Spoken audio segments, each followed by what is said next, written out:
before I forget, what do you want to cook? Let me get back to you on that one, Chris. This is Captain Michael Tolley. His job is to take total control of these massive ships and navigate them through the graveyard of the Pacific, the most dangerous river bar crossing on Earth. He just left me hanging on my own food show, so we're taking a helicopter out over the Pacific Ocean to pick him up. All right, let's go. And finally get our answer. But this crazy journey actually starts right off the docks of downtown Astoria. To understand why finding out what Captain Tolley wants to cook requires all of this, you first have to understand who these guys are. The Columbia River Bar Pilots are absolute maritime royalty. Operating out of Astoria, Oregon, they're officially the oldest continuous business enterprise in the state. Chris, welcome. Hey, thank you very much, man. My pleasure. Yeah, thanks for taking us out. This is gonna be incredible. It's a lot of fun every time. As those doors swing open, the history hits you. Established in 1846, it's more than just an office. It's the home of the oldest continuous operating business in the state of Oregon. And the roster of people allowed in this room is incredibly small. 1846, before Oregon was even a state. How many Columbia River Bar Pilots has there been? I'm license 174. Captain Flavel, license number 1. Now, some of those license numbers are split between the river pilots also, so. For nearly 2 centuries, these walls have tracked the legends who conquered this river. From the early pioneers to glass-shattering trailblazers like Captain Deborah Dempsey, the first female bar pilot in history. These walls represent a legacy built on absolute precision. She kind of inspired me. We went to the same school, along with Captain Naring and Captain Hill. We all went to Maine Maritime, and I'd always heard about Captain Dempsey, and I finally got to meet her when I got here.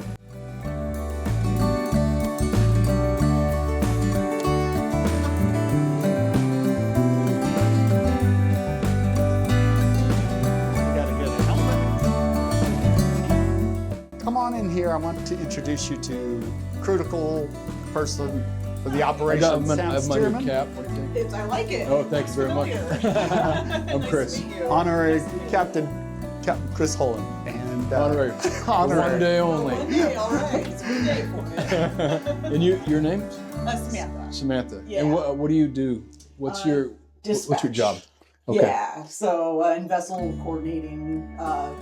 Coordinating what's coming in and leaving, working with the river pilots to make sure we have enough water for the ships that are leaving, fully loaded, looking at tides, timings, availability of people, fatigue, all sorts of stuff. Sam takes good care of us pilots. I try. She's got a big job, and my ship, they called in and said, hey, we're going to be at Tongue Point at 1540. She got the message over the radio. She picked up the phone, called me. Yep, we're 1540 outbound. Met us Challenger.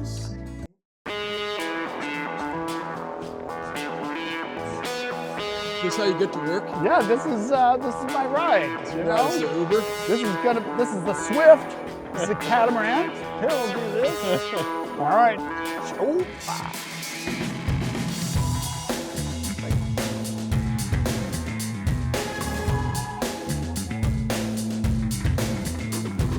All right. Hey, David. All right. It's 2 holes here. It's a little, the motion's not as natural as a monohull, you know? But being 2 holes, we're out of the water more, and you can go very fast with this boat.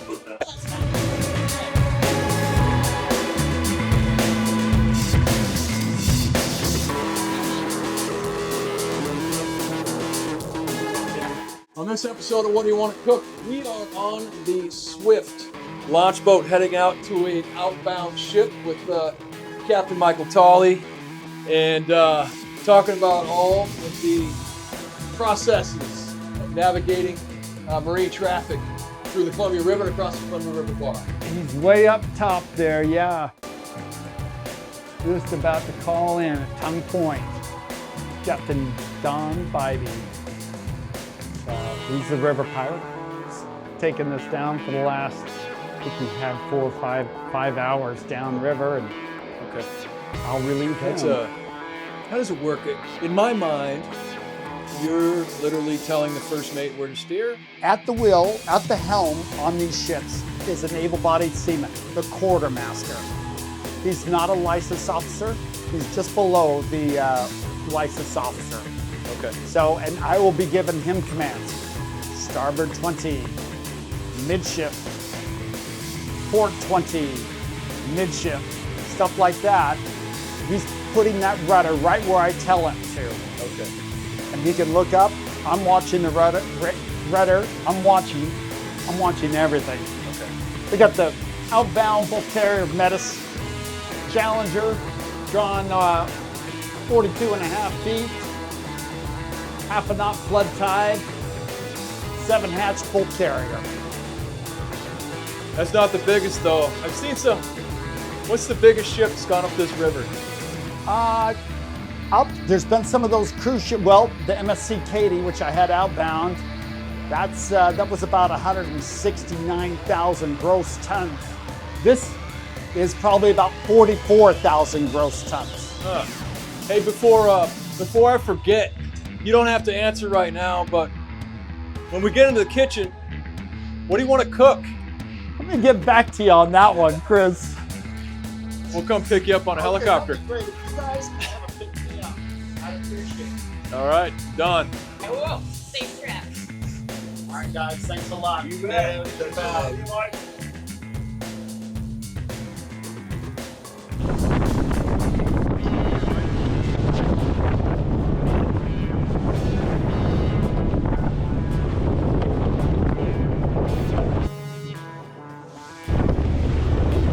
Hey guys, how you doing today? Once his boots hit the deck, the real work begins. Mike has to hike the entire length of this massive steel giant just to reach the superstructure, fighting the heavy river winds the entire way. And the physical grind isn't over. Next, he has to climb 5 steep flights of stairs just to reach the bridge.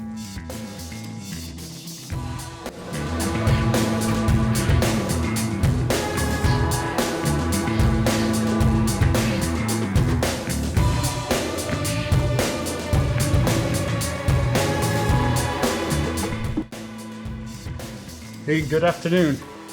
Hey, Don, how are you, bud? How are you? Captain, how are you? Fine, thank you. Good to see you. Well, you got a nice ship. Hoorah! Once Captain Tolley steps onto the bridge and takes total command of this vessel, his mission officially begins. From the bridge of the Swift, we peel away, throttling back out into the current, leaving Captain Tolley to guide this massive vessel out toward the open ocean. But my chase isn't over. With the ship heading out, the clock is ticking. I'm heading to the air station to meet the crew, the single pilot and a hoist operator who are going to fly us out over the bar. A thorough briefing with the pilot and hoist operator maps out our exact approach over the churning waters of the bar and details the strict safety protocols we'll need to survive if things go sideways. Is everybody running back? Yeah. Perfect. Okay, we're at standby. Ready in the back? Ready back. Okay, we're ready in the back. Roger. All right, let's go. We're good.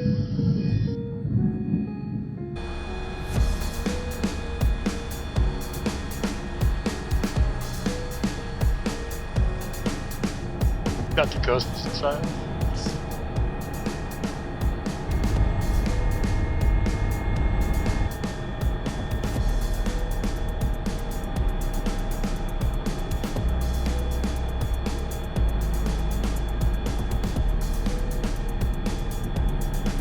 Currently doing all nine. Yep.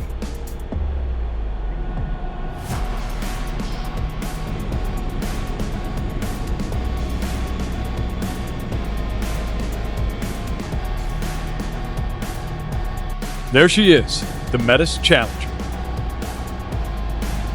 We'll take the river out back in. She's officially crossed the bar and is now out in the open Pacific. Quartzside breakaway forward and left, forward and left. After chasing her down from land and sea, we finally caught our target. Roger that. See you on port side.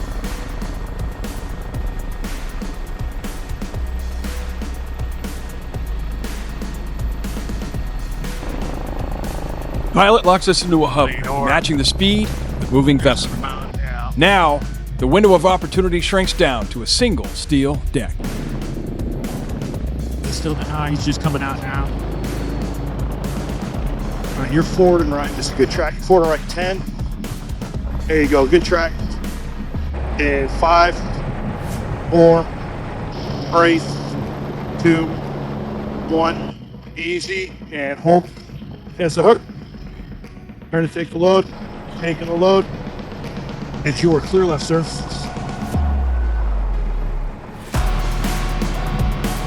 Okay, step. Covering the door.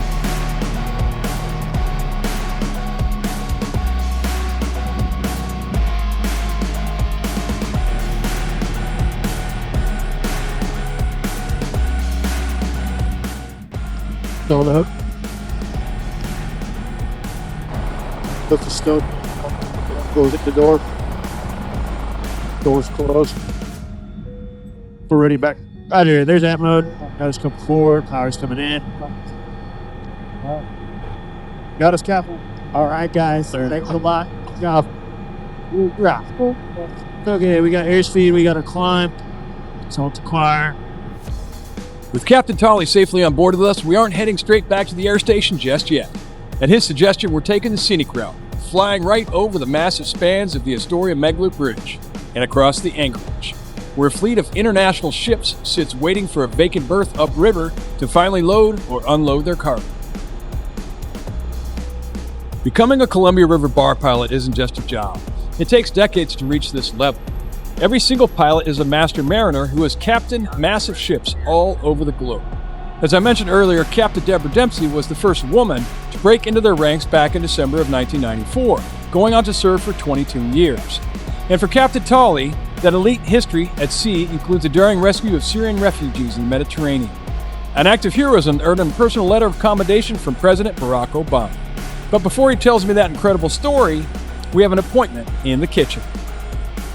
Captain Tolley, how's it going? I'm doing great. How about you guys? Real good. Beautiful day out here. Hey, thanks for taking care of my peeps. Oh, no worries. All right, cool. I wonder if you had time to think about that question that we had earlier. We were talking about it on the T-Swift. I think we should cook a little Bun Cha. So Bun Cha. Bun Cha it is. Bun Chris. Cha. You know, I think the reason that I became a chef was all the world travels, right? I'm so fascinated by food in other countries and how it brings people together. And I mean, you have been a lot of places all over the world. I have. Yeah, man, I bet. Is that what's one of your favorite things about travel? Absolutely. I always wanted to see the world. Yeah. I grew up listening stories from my grandfather, who was a Navy man, and I moved out of the house when I was like 17 years old and went to Germany. I was an exchange student, and that just opened my eyes. Right. And then I found out about this thing going to sea and everything. I happened to make it around the world 13 times, and I landed here in Astoria. Bun Cha consists of essentially 3 different main parts, all right? So we're gonna have like a pork sausage. So this is fresh Carlton Farms here from Oregon. Shallots, a little bit of lemongrass. It's gonna have some garlic, okay? We're gonna add a little bit of brown sugar just to give that, it's gonna help help the meat kind of caramelize when we grill it. Sea salt, gonna have a little sea salt, and then we don't need much because we're also gonna add a little fish sauce, which is salty in itself, right? We're gonna use these cold rice noodles, and they're gonna be kind of sticky. So we're gonna peel some off, and the sausage will be in a broth, like a pho broth.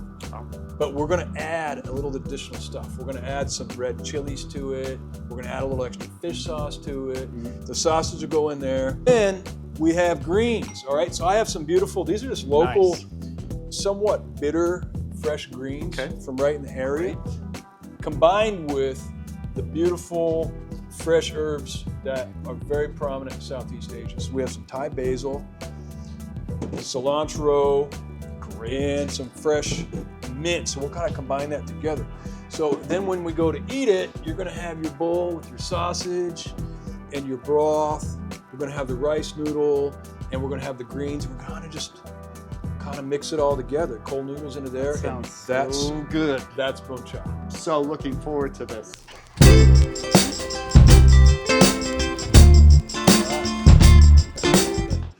Chris, it's an honor and it's a pleasure. Pleasure's all mine. Thanks for joining me. Cheers. This reminds me of an episode of Parts Unknown where I don't know how he did it, but Anthony Bourdain arranged to have lunch or vice versa with President Barack Obama at this little place in Hanoi, Vietnam, and they had Bun Cha and just shot the shit. Had a conversation, had a cold beer. I know this episode. I love this episode. It's yeah, I think like you, I've been to that same restaurant in Hanoi. Had the great Bun Cha. All right, I got to get into this. It's like a whole experience, you know? It really is. Oh. What do you think? It's all right? That's delicious. How do you feel about ketchup on a hot dog? Does it belong there?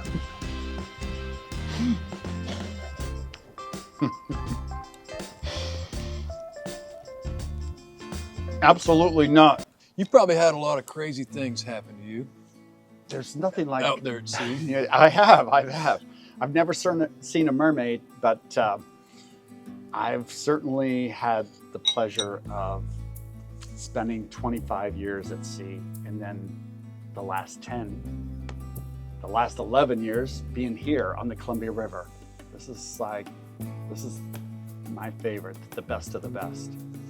Tell me how you ended up here. What was the moment where you're like, what?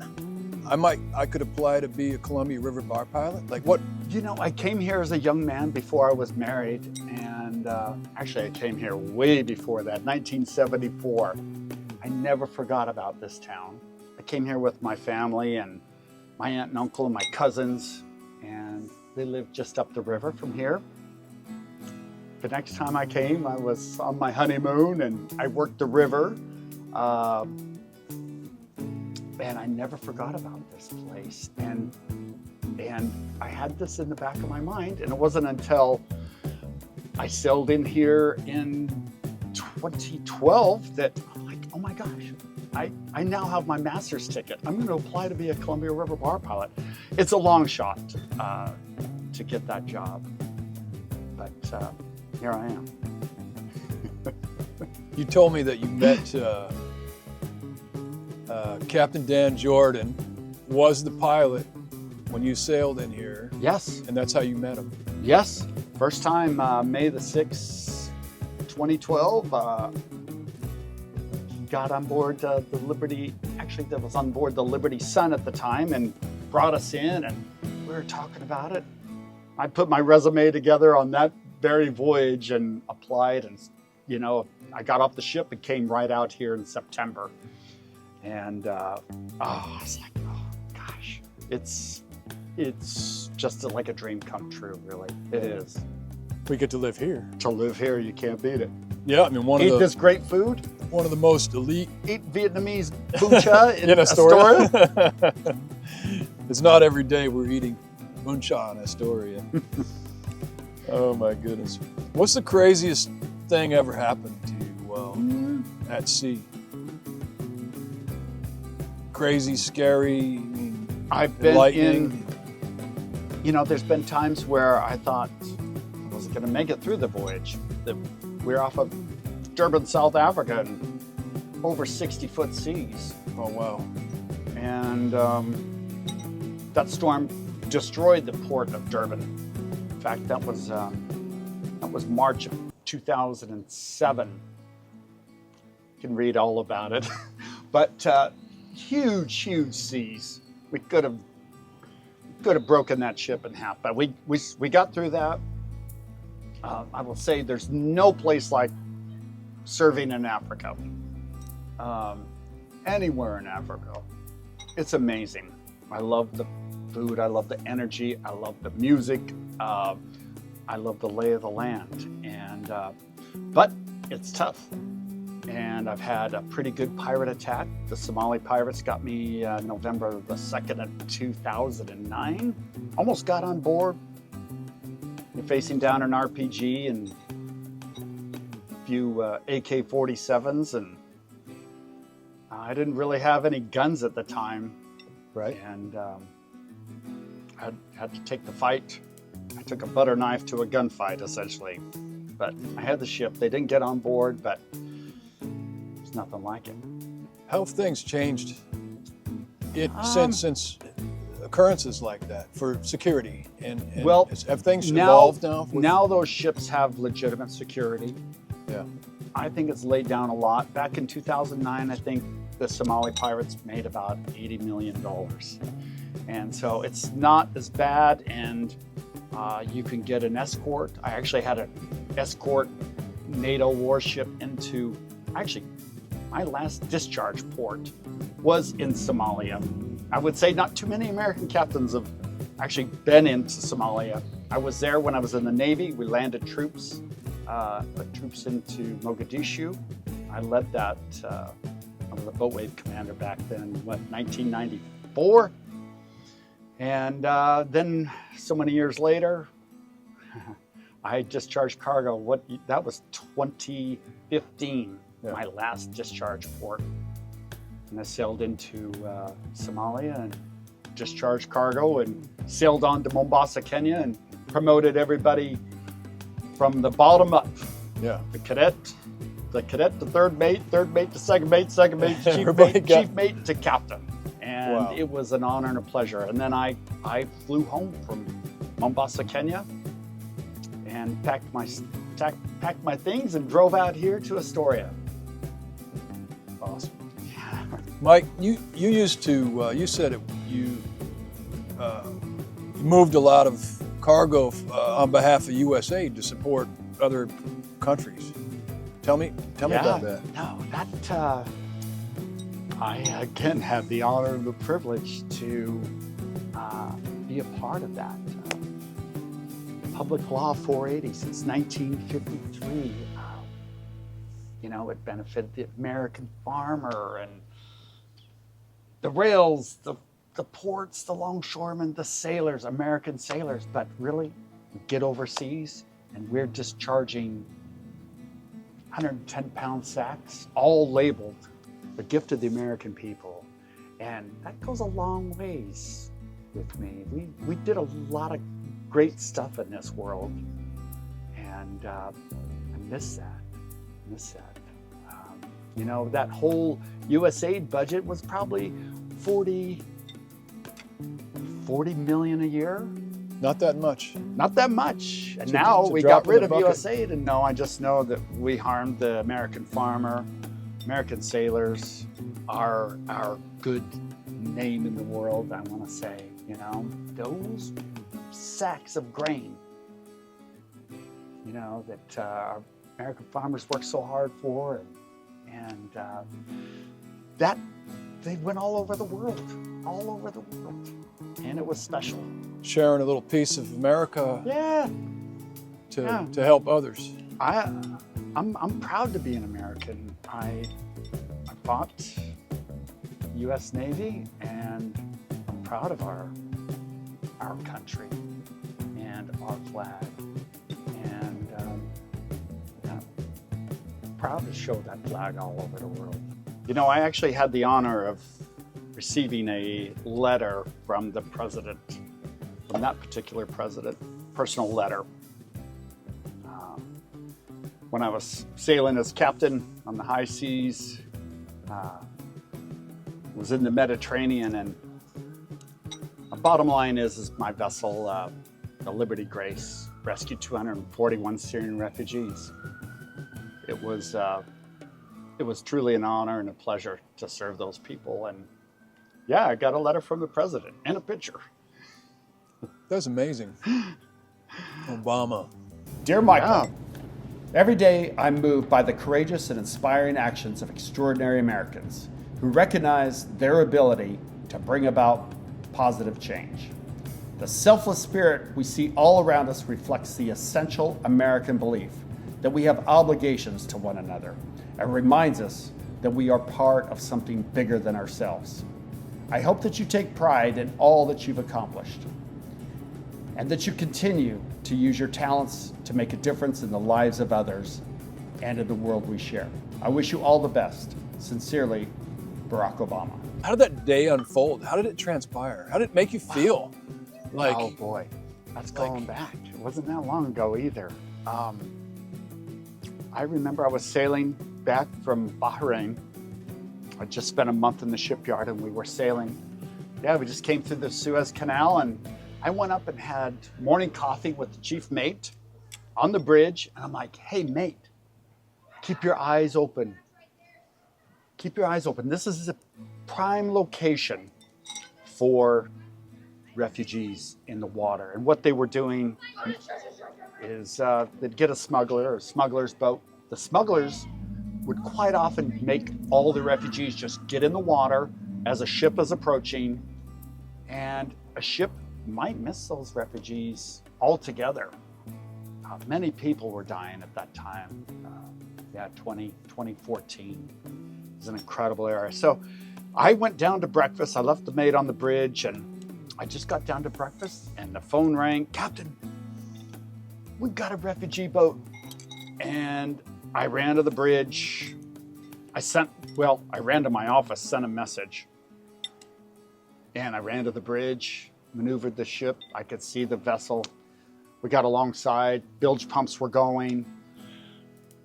People were packed in. It turned out it was like 241 refugees packed in like sardines. It was very much like the rail cars in the 30s and 40s going to Auschwitz, long gray coats. Yeah.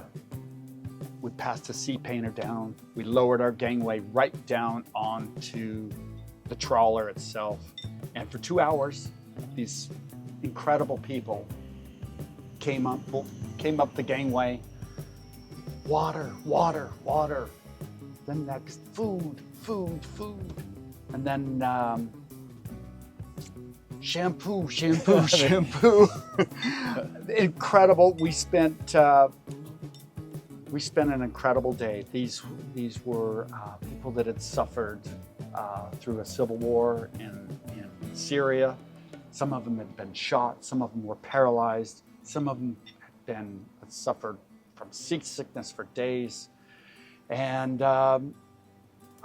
collapsing on the deck. And my crew, amazing crew, they just turned and burned and took care of these people. All of us we had a feeding line 600 feet long, and we fed almost continuously. I can't say enough about my crew.